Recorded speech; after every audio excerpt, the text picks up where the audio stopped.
We're at Exeter Airport. We're in the Cessna C172 SP Skyhawk, and this is part 3 of my cross-country tour.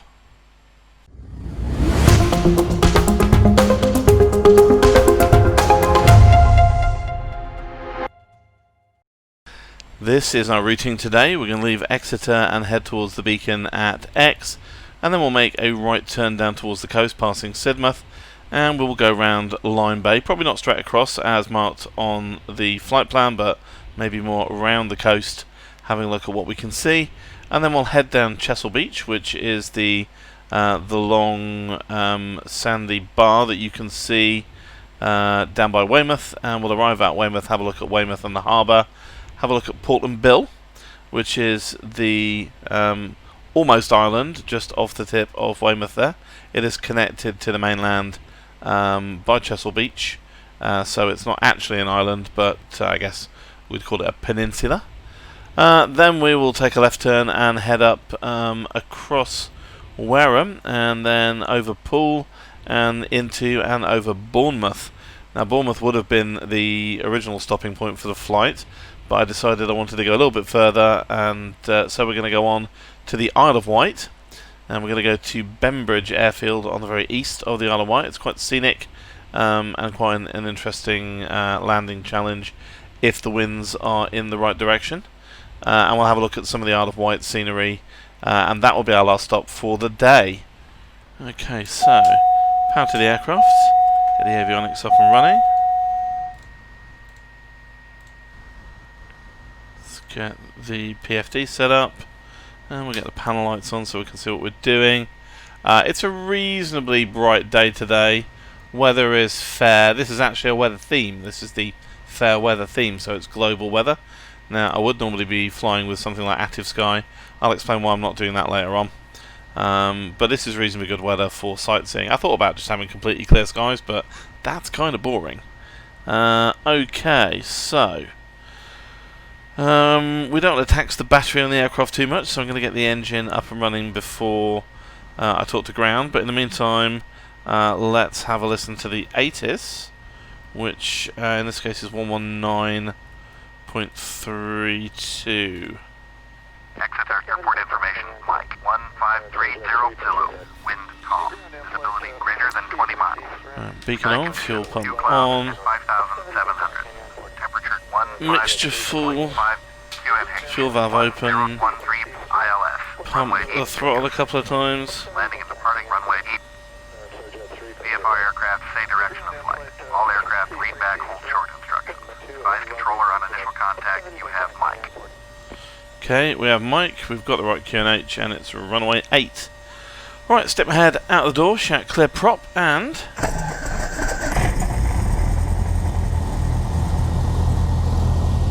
Exeter ground, Cessna Golf Hotel Oscar Sierra Tango with Mike. Request taxi for takeoff, east departure. Cessna Golf Hotel Oscar Sierra Tango, taxi to and hold short at runway 8 via taxiway Charlie Alpha. Contact tower on 119.8 when ready. Taxi and hold short runway 8 via taxiway Charlie Alpha. Cessna Oscar Sierra Tango. no, I don't seem to have taxiways on the map for this airport. I do have my taxiways plugin installed, or at least I think I do. I might need to check that because I did upgrade the Flight 1 Tech software recently. Maybe I need to reinstall the plugins, but so I can't see the taxiways on the map there. But never mind. I can see them on full flight, and anyway, I know where we're going. Let's just bring full flight up and get it map centered in the correct location. And we'll zoom in until we can actually see the taxiways. Okay. So let's have nav lights on, taxi lights on, pitot heat on. Set flaps 10 for takeoff, so we don't forget later on. Let's get the parking brake off, and off we go.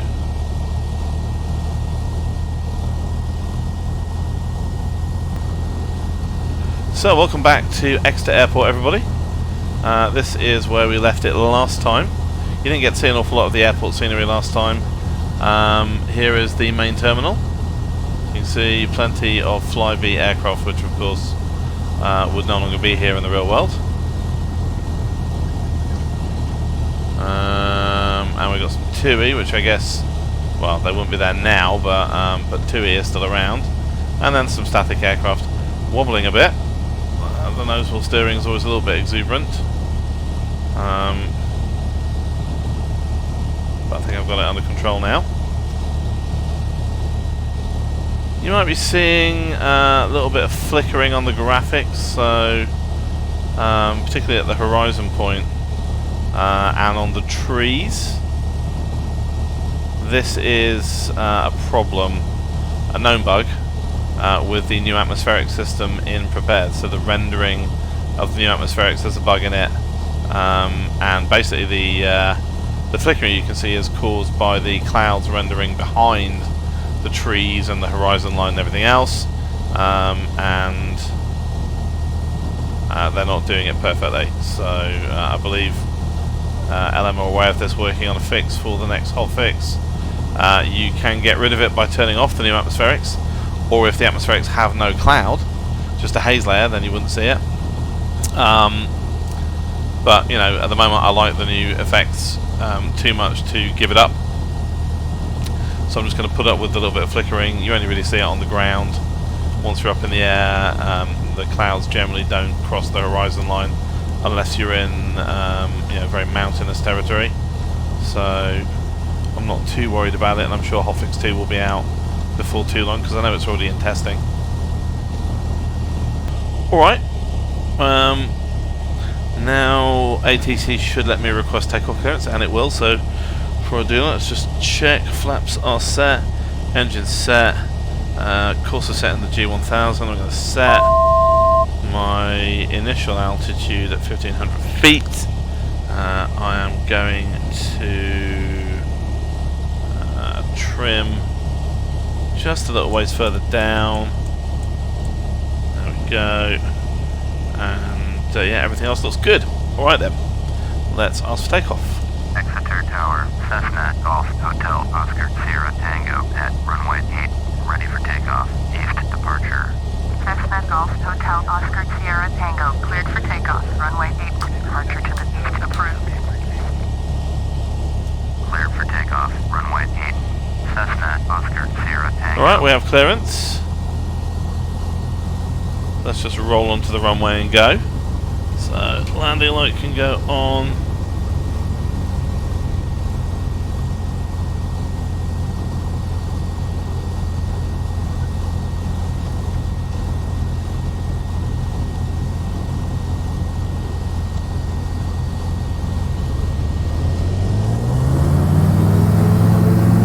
Now again, winds are 0 at 0, so we're not going to have any real trouble holding the centre line unless I can't steer properly. And we're already very near rotation speed, and there it is. So we'll just ease it up into the air.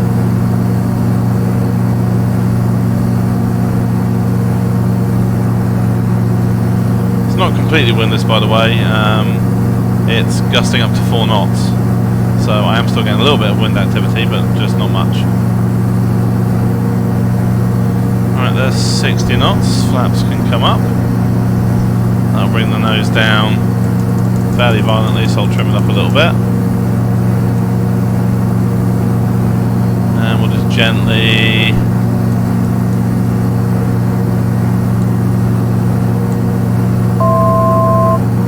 start climbing towards 1500 feet.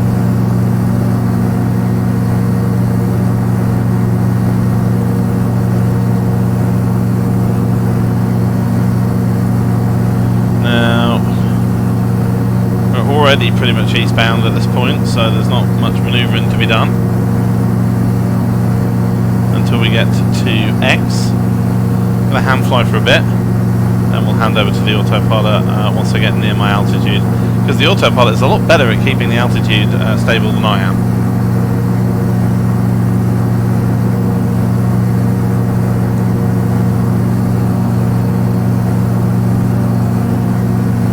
We are over Exeter. Well, actually we're a ways to the east of Exeter now, and see the coast over on my right there. Okay, autopilot can go in and maintain the altitude, and also I'm going to switch to heading mode, and I'm going to stabilise the power at about 2300 up. Yeah.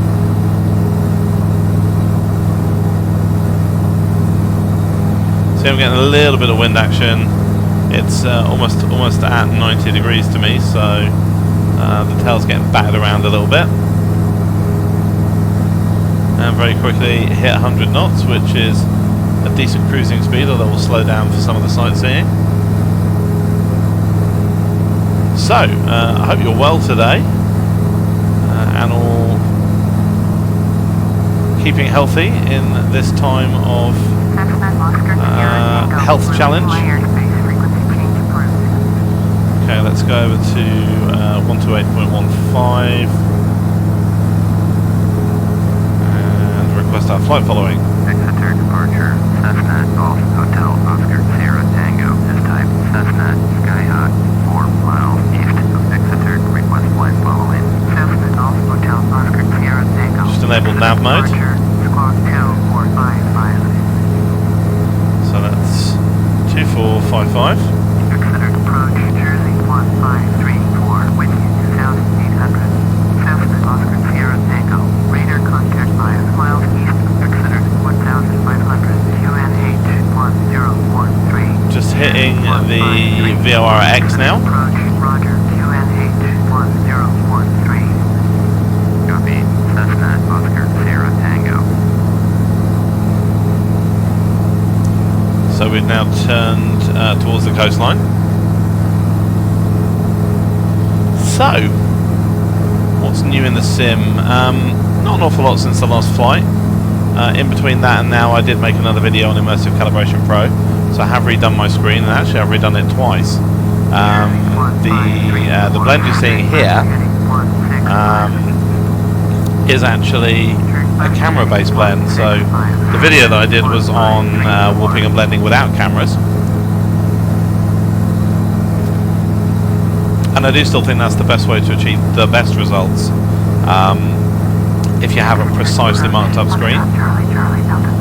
But a good camera-based blend is very good, and it does give you evenness that's quite hard to get with a manual blend. When you have the limitations that I have, such as, for example, your projectors being a little bit offset from their ideal position. So I didn't have the camera blend. I used my 4K camera, the same camera that's actually collecting this footage, and it's pretty good actually. I'm pretty happy with it. It was a bit of a faff getting that camera to work. I might talk about it in a future video. Like I said, I think I'm pretty much done with Immersive Calibration Pro, but then I thought maybe I'll do a top 10 tips video, so I may well be doing that soon. But then that will be very much my last word until such time as there's something radically new to say about Immersive Calibration Pro. But you can see, it's a good blend, and couple that with the general rendering improvements that you see in P3D V5. I'm really liking my outside view a lot more than I have done for a long time. Okay, so we are beginning our run down Chesil Beach. As you can probably see, a long white sandy strip ahead of me there. And fairly soon we'll pass over the section of the beach that's actually a sandbar or a spit, because it has water behind it, and there is what is effectively a lagoon behind the beach there. And there's an inlet to that lagoon down at Weymouth Harbour, and then it runs all the way up here. So I guess that's the nearest thing to a lagoon that we're going to get in the UK. Not sure if it actually counts as a lagoon. I don't know what the official definition of that is, but you know, if you have water held behind a sandy bar, certainly out there in the Pacific, that tends to be called the lagoon. So let's just say this is the Chesil Beach Lagoon, right? Whether it is or not. Weymouth Harbour, I think, has been overly modelled in terms of ships. and there are an awful lot of static watercraft there. You know, there are pleasure boats, etc., but there's a lot of oil tankers and military ships that, by and large, I just don't think are there in the real world. Not that they don't get oil tankers because there is an oil terminal, not that they don't get military ships because there is a Royal Naval Air Station there, and you do get naval ships do dock there, but not at the numbers that you're going to see when we fly past. I mean, it gives a bit of detail to the harbour, which is nice. The other thing, of course, is they're all static, so they don't move about, which is a shame, because it would be quite nice to be able to just sit there and, you know, watch the oil tankers sort of set sail and leave the harbour and go off to pastures new.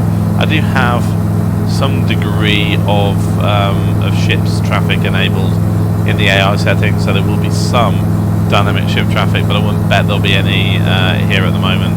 And even if there were, you probably wouldn't see it moving against the background of all the other ships, which you might just be able to start to make out now just how many there are. Again, if I show you the sightseeing view, they're probably a little bit clearer. This is the harbour there, and there's already quite a lot of craft there. When we get a beam the harbour, we can take a bit of a better look at it. But they've done a good job of modelling the look of Weymouth Harbour. It does look very realistic, and the Weymouth town modelling is quite nice. So, you know, again, kudos to ORBX for the accuracy of their true earth scenery. Right, I'm just going to turn right a few degrees so we can keep going down the sandbar and pass by the harbour on one side. Then we'll have a look over at Poole and Bournemouth itself. There's not a great deal to be seen on Poole and Bournemouth. It's a reasonable sized peninsula, stroke island, depending on how you choose to see it. But there's not a lot of residential housing there. There is some though, definitely there is some. It mostly seems to be used for quarrying, so you'll see quite a lot of scarring on the surface there when we get there. Right though, we're getting closer to the harbour. You can see the ships now. I'm counting like 1, 2, 3, 4, 5, 6 oil tankers, possibly 2 more, although I'm not sure those are actually oil tankers. Some yachts, some sailing yachts, some pleasure craft. There's a military ship of some kind just on its way out of the harbour. Again, as I said, I think these are mostly static because they're visible in the same place on both machines, which implies they're static because the traffic is not completely synchronised between both machines. But let's go over to well, let's stick with this view for now. The view from the cockpit itself is actually quite good, but let's stick with this view so you get the detail.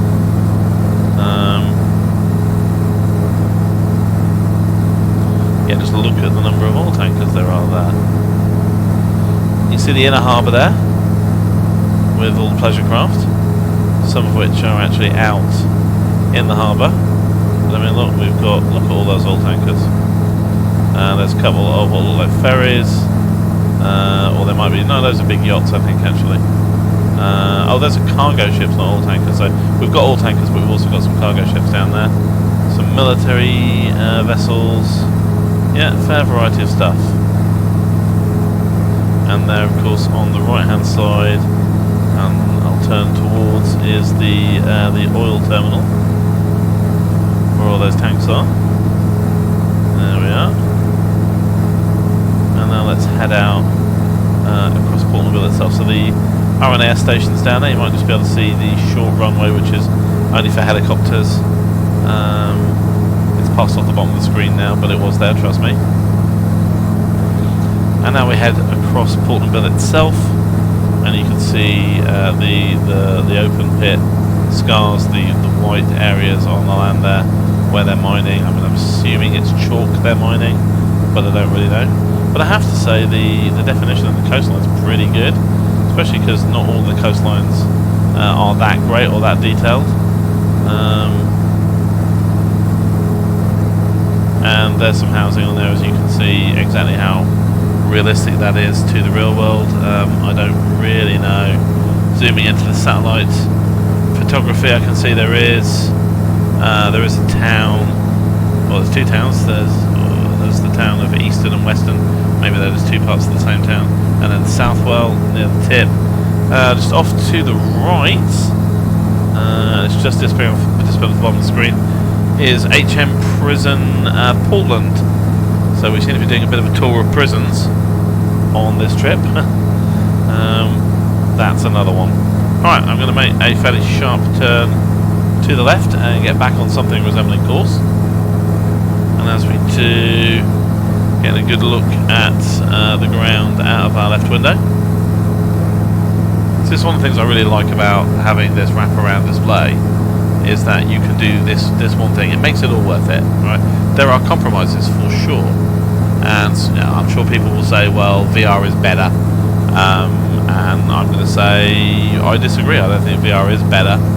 I think VR, and there's the harbour you can see out the left window, I think VR is interesting, and it's certainly immersive, and you very much get the feeling of being in the cockpit, but the reason I built a home cockpit was to have, controls and dials and knobs and things that I could directly see and touch and play with.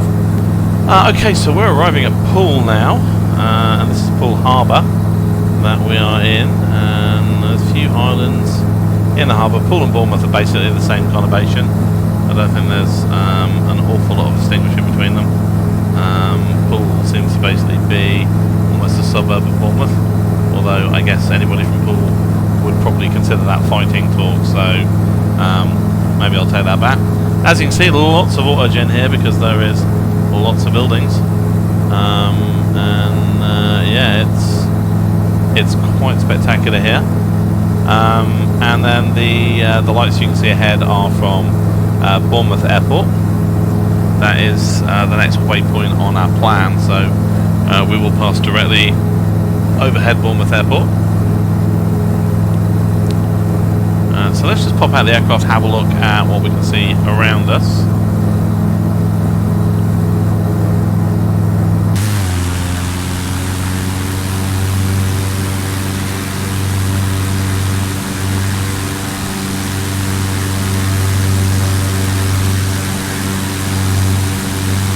So there is the harbour district of Poole. And you can see the various bits and pieces of the harbour and the islands below us. There's a stadium of some description there, big crane behind us.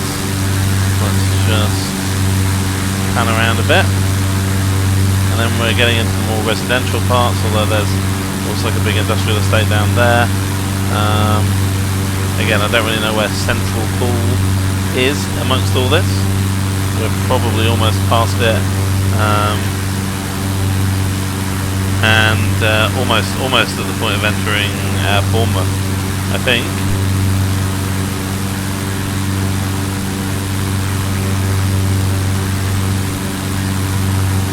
Look out there, we can see the coastline, and you may just be able to see the Isle of Wight in the background there if you are looking carefully. There it is, but we'll be there in the fullness of time. A couple of big buildings over there, down by the coast. That's Bournemouth Front, I believe.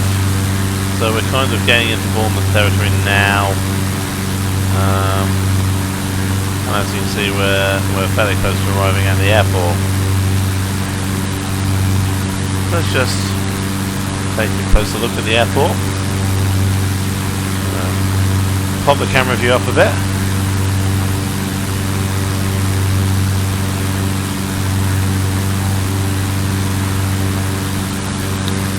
Traffic moving down there. I've only got 10% traffic in the sim because it can slow you down quite a lot, and the amount of traffic you see, I think, is proportional to the type of road it is. So if it was a motorway, you'd probably see a bit more traffic.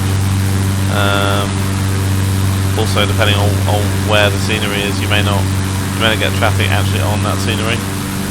This is the traditional thing where it gets so far and then disappears. Got some fields with greenhouses in right by the airport here. And again, I don't think they're actually built up in the sim at all. That's just on the aerial photography that you can see that. Frames are a little bit choppy, I have to say, in this big built up area. I mean, I do have my settings not super high, but high enough. I may have to start compromising on a few of my settings. So here's Bournemouth Airport. I'll be making our turn very shortly, I should think. There's the terminal down there. See there's some aircraft parked up, and then what looks like a general aviation area and cargo terminal on the other side. But we can see as we turn that there are some AI aircraft down the gate. There's a 2E down there. Looks like an EasyJet 737 as well. And then there's the car park. There's no actual car models in there. Again, it's just on the aerial photography. So that was Bournemouth, and that would have been where we were landing originally, but I decided to prolong the flight. Get us to the Isle of Wight. Well, there's more traffic down there. And when we get to the Isle of Wight, I think you'll see that it was definitely worth the wait, because there are quite a few bits and pieces that are worth seeing when we get there. You may be able to see my head's not in the way, and it kind of is. Let me move it slightly. There is a ferry there. I believe it's static. I don't believe that's generated by Prepar3d. It's in the same place on both machines, so I think it is static. But you may be able to see what look like maybe potentially little boats or something off the coast of the Isle of Wight. Well, no, those are rocks, and this is the Needles. Needles are one of the more famous rock formations on our coastline, and it's basically it's a stack of rocks. There was a rocky promontory there that's been eroded away, and the Needles are what's left of it. And there is a lighthouse on the Needles, which is there for ships looking to enter Portsmouth Harbour or Southampton Harbour, to make sure that they don't crash into it. Unfortunately, my head kind of is in the way of that, and I've not found a way to show you the whole screen at a decent angle and not have my head in the way. If I move the camera in so that my head's not in the way, then you won't get that much width. You probably only see this much of it, which will suck. Which is why, of course, we have the sightseeing view. So let's have a look at the Needles. Zoom in a bit. Turn there, you can see the lighthouse on the end of the Needles. Now, at first glance, that looks a bit like a standard ORBX lighthouse, but it is not, as we will see when we get a bit closer. Now, for various reasons, I'm not going to drop the height. So we'll pop out and have a look at it from the spot view. Do that now.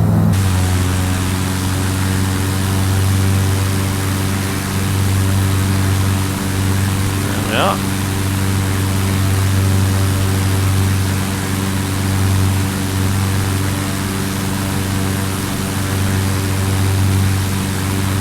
And in case you're thinking, what are those houses doing in the sea out there? They're not. That's an example of the famous ORBX floating houses.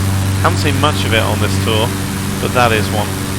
Right, so let's take a look at the lighthouse below us. When it comes out from underneath the aircraft there, you'll see a structure on the top. That's actually a helicopter landing pad, because otherwise it would be very difficult to get to the lighthouse to maintain it, because it's pretty treacherous by ship. And now you can actually see those houses floating in the air. Alright then. So I'm gonna make a turn over the Isle of Wight mainland, heading east-northeast initially. See the chalky cliffs there.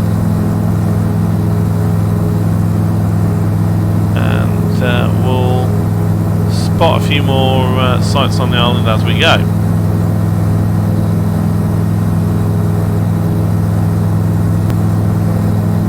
You might just be able to see a structure over there. That is a TV transmission mast. In fact, there are two of them on the island. I'm not sure if they're both TV or if one is, radio or something else, but there's definitely two of them. The other one isn't quite visible yet, but it's actually pretty much dead ahead of us. So if you look where my compass is, it is about there. I can just about make it out. We'll get quite near to it.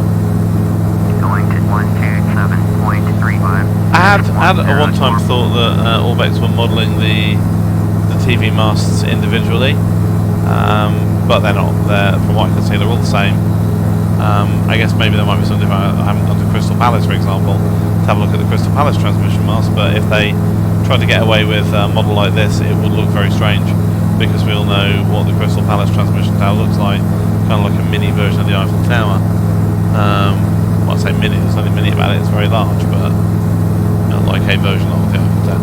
So you may just be able to see the tower now, but in case you can't, let's go to this view. Now it's pretty obvious. Little rightward turn, take us nearer towards it.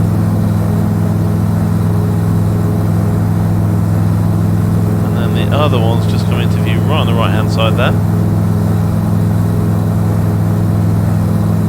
So we've got this pair of transmission towers.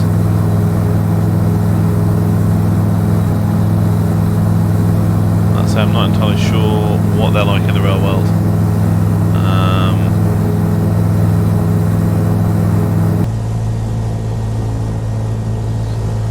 We are going to pass almost directly over Sandown Airport, which is the other main airport on the Isle of Wight, but I chose not to land there. Thought Bembridge would be a bit more scenic. So I can see where I need to be. Just need to make sure I'm coming in at about 45.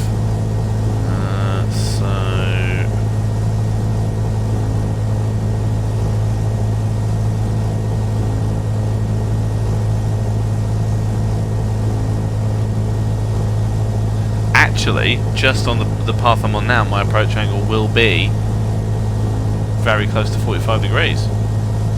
So that's not bad at all. Let's just stay on this path.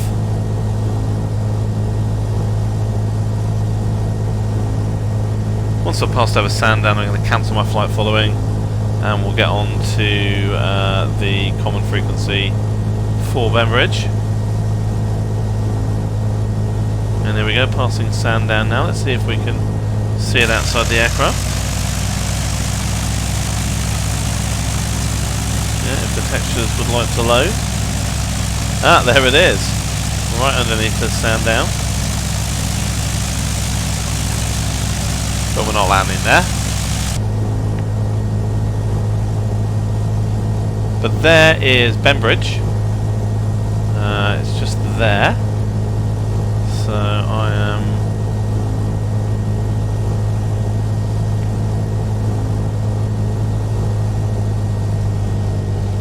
just heading a little bit. So we'll be in the right place. I'm going to cancel flight following. Approach. Cessna, Oscar, Sierra, Tango. Cancel flight following. Cessna, Oscar, Sierra, Tango, Bournemouth approach. Cancellation received. Squawk 1200. Frequency change approved. And then we need Bembridge Unicom. Traffic frequency is 123.25. On there, and we're going to be landing on runway 12. And let's announce the landing. And just announce position initially. Golf Hotel Juliet traffic. Cessna Golf Hotel Oscar Sierra Tango is 2 miles southwest, 1,500 inbound to land. Runway 12.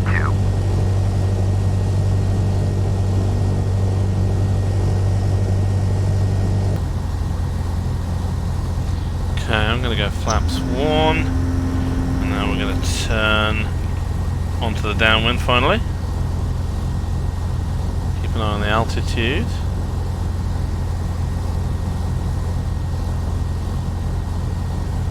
Let's announce downwind properly this time. Juliet, traffic, Cessna, Golf, Hotel, Oscar, Sierra, Tango is on downwind, runway 12.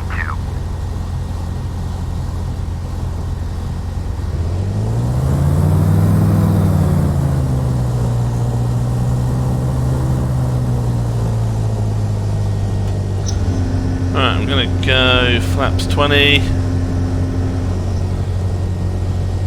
Nose down a little bit. And when that's stabilised, I am going to go off autopilot. Airport elevation is 53 feet.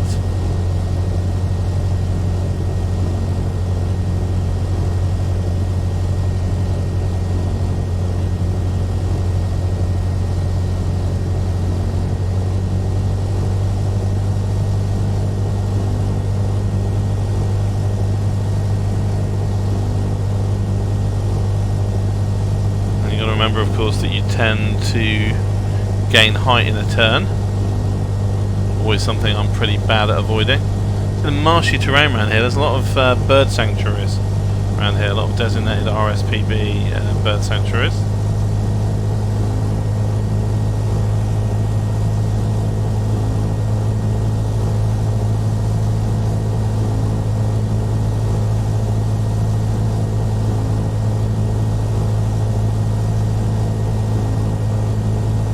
Make my turn when I get over these brown fields here.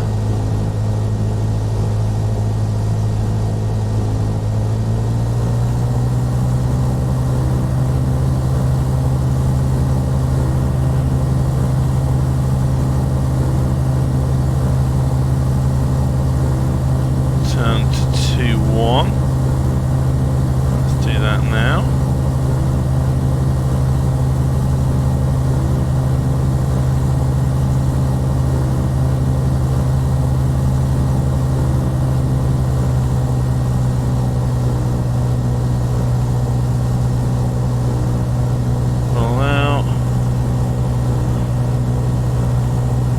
Is over there to my left, which is what you'd expect, of course. Turn off the flight director because it's just annoying me at this point.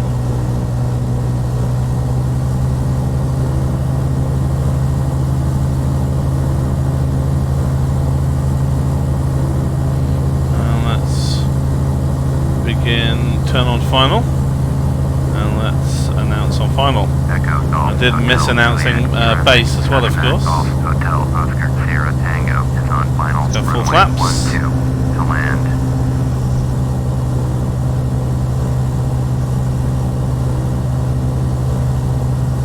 Happy light's telling me I'm about right. Though I have slightly overturned there.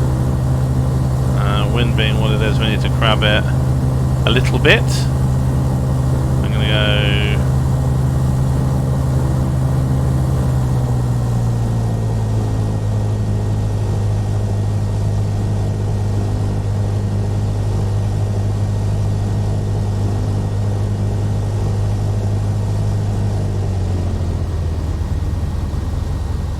Oops, oh dear. Ay. No, I'm going to have to go around. Caught that one up. Time to go around. Echo Golf Hotel Juliet traffic. Cessna Golf Hotel Oscar Sierra Tango going around.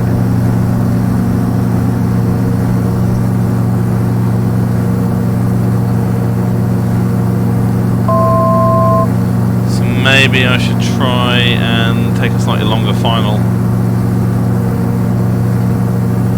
Go back up to 500 feet. And try again.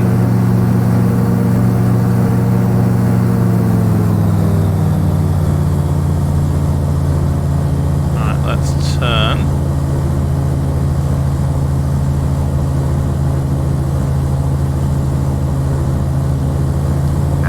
crosswind. Hotel Juliet traffic. Cessna Golf Hotel Oscar Sierra Tango is on crosswind runway 12.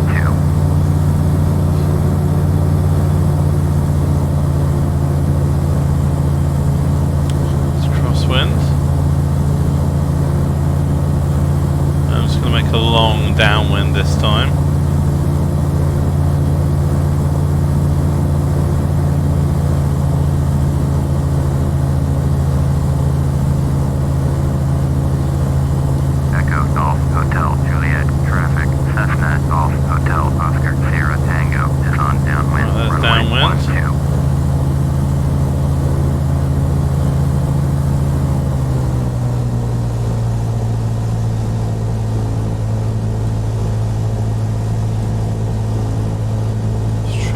Down a bit. 500.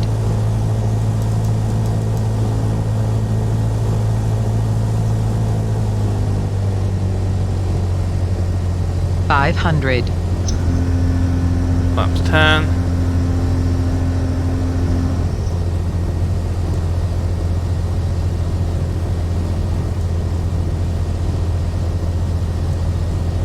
So let's go out a bit further this time. 500.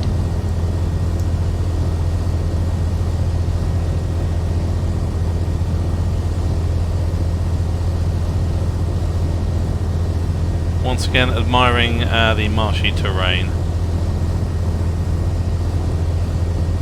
So this is where we turned last time. So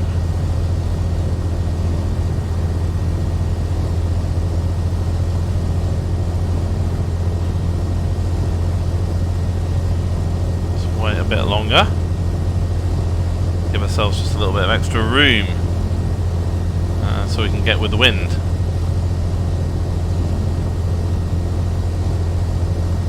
And now let's turn. Bit of power to stop ourselves slowing down too much.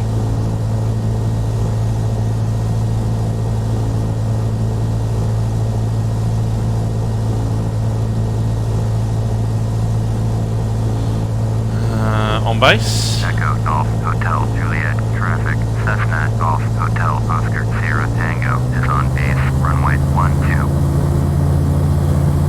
And then let's come round for final. Echo Golf Hotel Juliet traffic. Cessna Golf Hotel Oscar Sierra Tango is on final. Again, I've come too far round. To land. That's alright, I've got room. I'm also very low, as you can see by the puppy lights. But again, I'm going to put in a little bit of power just to rectify that, because we've got the room. Let's just get out here and get lined up.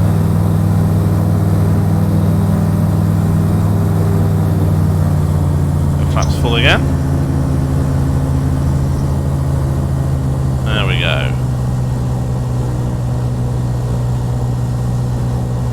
See, I'm still definitely not used to the inputs now. I'm too high. So that's alright, I'm just aiming for the numbers right now.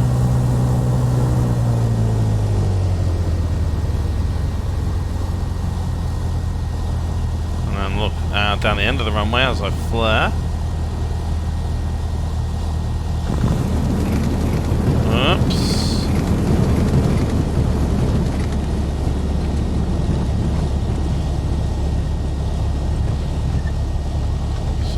Stop right here, and of course my machine chooses this point to reload its scenery. Sorry about that. So this is a problem I've seen a few times. Don't know why. Instead of stopping to load its scenery ahead of time the way it should do, the machine, the host machine, sorry, the client machine, gets behind and then demands to reload the scenery, even though it's already loaded the scenery because it was just displaying it a minute ago. So now I'm having to navigate by looking over my right shoulder.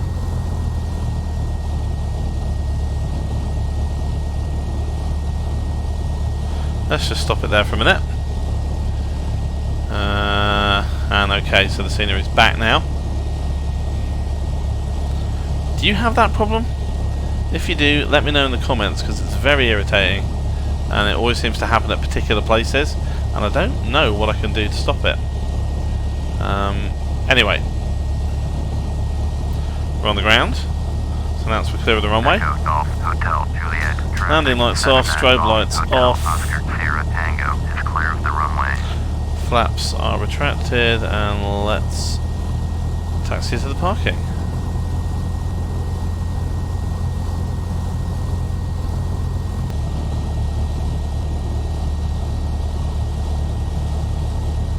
So that's our parking spot right there. So let's just turn towards. Remember, we need a bit of power to stay going on the grass. And head towards our tie down parts. Tie down posts, sorry. UK 2000 signature birds flock overhead. Yeah, look, I'm having to put in a massive amount of power to get moving again.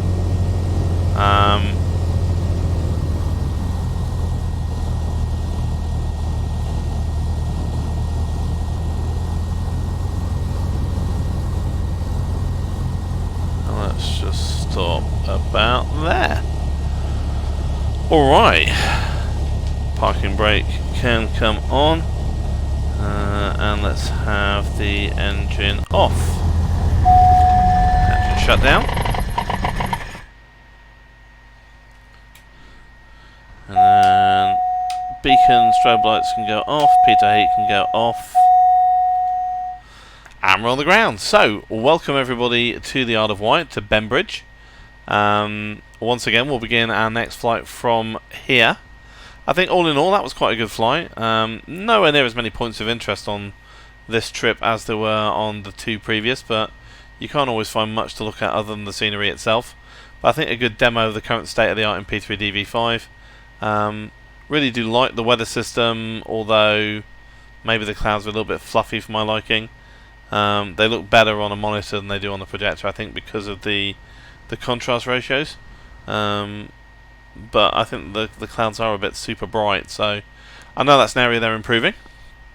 In terms of the flight itself, I mean, largely uneventful until that botched attempt at landing.